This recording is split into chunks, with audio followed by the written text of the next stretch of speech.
Mr Speaker. Dr Russell Norman. Thank you, Mr Speaker. Mi fala ai talam sorry tumas, lo ufala everyone lo Vanuatu. The Green Party's thoughts and condolences are with the people of Vanuatu, whose country has been devastated by Super Cyclone Pam. Our sympathies are with the families and friends of those who have lost loved ones in this disaster, with reports of many deaths and many more injured. We are also thinking about the wider Vanuatu community in New Zealand and abroad.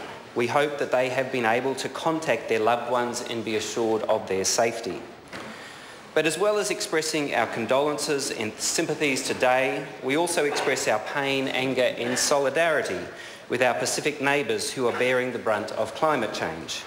Messages of condolences from this House will have no meaningful effect if they are not backed by action to ensure that such horrors are not repeated. And if Cyclone Pam has taught us nothing else, it is that the time for leadership on climate change is now. Tropical Cyclone Pam had the strongest winds of any South Pacific tropical cyclone on record. Waiting and doing nothing on climate means bigger cyclones, more death and destruction, more speeches in this House while the people of the Pacific plead for action. What our brothers and sisters in the Pacific need to hear from us today is that we take their plight seriously and that we take climate change seriously, and that we will take meaningful action to reduce our emissions and show climate leadership on the world stage and actually try to stop the increasing intensity of these superstorms. Vanuatu's President, Baldwin Lonsdale, has said that climate change is a key factor in the loss of life, destruction and wreckage left in the wake of Super Cyclone Pam. He said, and I quote, "Climate change is contributing to the disaster in Vanuatu." He wasn't alone in linking this disaster to climate change.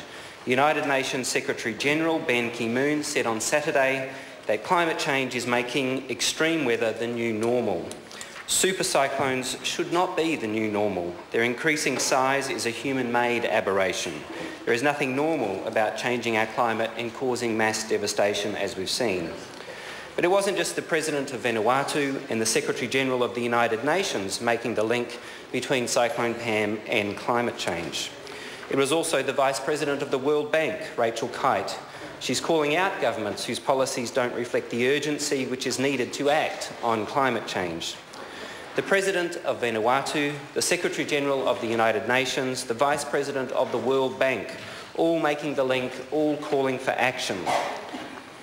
This tragedy is in our neighbourhood and must serve as a wake-up call for real leadership and action on climate change in New Zealand.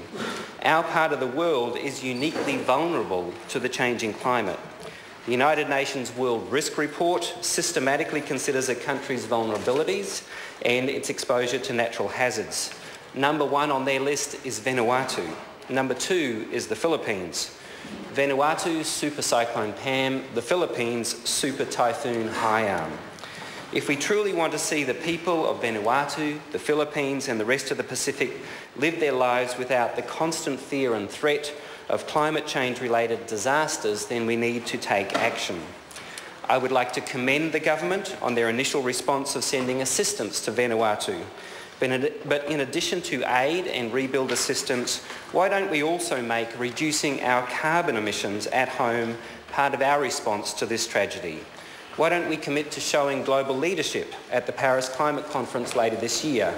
Why not make our response an enduring solution to climate change rather than just a dollar donation to clean up its aftermath?